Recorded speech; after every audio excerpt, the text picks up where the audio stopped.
السلام علیکم ورحمۃ اللہ وبرکاتہ۔ ناظرین کرام، امید ہے آپ لوگ خیر و عافیت سے ہوں گے۔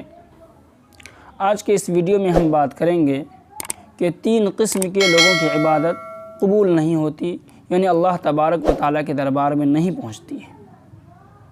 وہ 3 قسم کے لوگ کون کون ہیں؟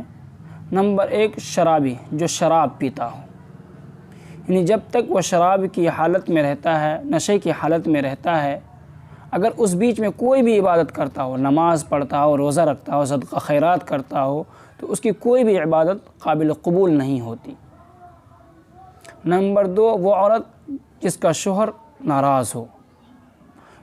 اسی طرح اگر وہ عورت اس بیچ میں کوئی بھی عبادت کرے گی، نماز پڑھے گی، روزہ رکھے گی، صدقہ خیرات کرے گی، تلاوت کرے گی، تو اس کی کوئی بھی عبادت قابل قبول نہیں ہے، یعنی اللہ تبارک و تعالیٰ اس کی عبادت قبول نہیں کرتے۔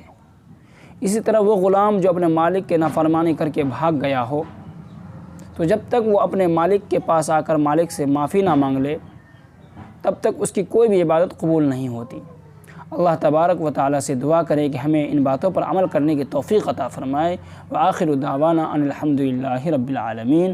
السلام علیکم ورحمۃ اللہ وبرکاتہ۔